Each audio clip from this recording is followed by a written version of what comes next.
Premier League in England. At the weekend, we saw Everton play a 1-0 draw with Arsenal, and Arsenal dropping 2 points in this fixture seemed to have affected their title aspiration of catching up with Liverpool at the top of the Premier League in England.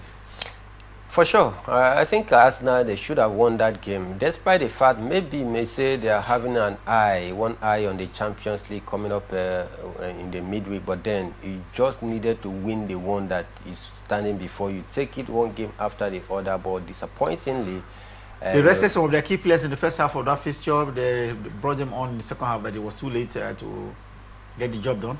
Of course, it was too late to start digging a well when the house was already on fire. But then, I think for me, it was not a great result. There are 11 points adrift of Liverpool right now. Though Liverpool lost their game over the weekend as well, 3-1, which should have been an advantage for Arsenal if Arsenal had, getting that win. So for me, Arsenal is not a team that you can rely on, especially chasing the title.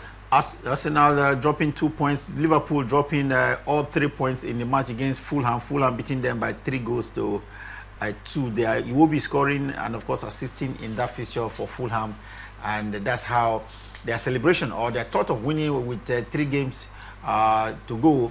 Just if with about a third win will have gotten them the title, but now they will have to wait and see how many more wins they will put under their belt for Liverpool to win the Premier League here in Nigeria. Meanwhile, in England, talk about Premier League actions in England. Crystal Palace beat Brighton by 2-1. Ipswich Town lost at home.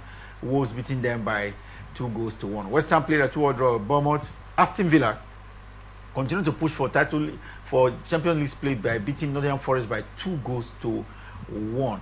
Brentford played a goalless draw with Chelsea, and now Chelsea is finding it difficult to maintain or even get to the UEFA Champions League spot on the Premier League table. After their official, after the international break, they got to the 4th place position. Now they've had to drop courtesy of all 2 points. 2 points being dropped in this fixture against Brentford. They are still maintaining their 4th position because Manchester City also failed to win their game yesterday against Manchester United. So that kept them, in a static position. They are still within their 4th position. It's just that it's not a good one, because if they had won that game, maybe they will be 2 points, closer to 3rd place, which is Nottingham Forest. Manchester City played a goalless draw with Manchester United at the Old Trafford, and of course that ensured that they didn't jump into the 4th place position. But we saw Tottenham Hotspur beat Southampton by 3-1, and this is an interesting fixture for me because effectively Southampton has been relegated from the Premier League in England for the 2024-2025 football season. Southampton, Mike, they saw. They couldn't stay up. Now they have dropped with 7 matches to go, and this is a Premier League record.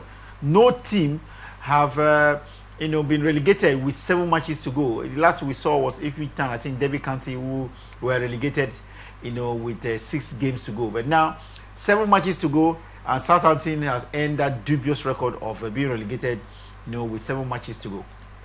Not the kind of record that Southampton faithfuls will be very proud of. Not a good one at all. Disappointing season for Southampton. One of the viral team that often produce 1 or 2 good players as well. You can't forget the likes of Sadio Mane, the likes of Virgil van Dijk. They all came through the rank of Southampton, but this time around, not a good one. 31 games, 20 losses so far. That is how poor their season is. Very disappointing. Poor. Not scoring goals as well. They could be leaving the league with a team with the least number of goals and points. We'll keep our fingers crossed. 7 more games for them to go, and I'm very sure there will be more records being created, though on the wrong side, by Southampton.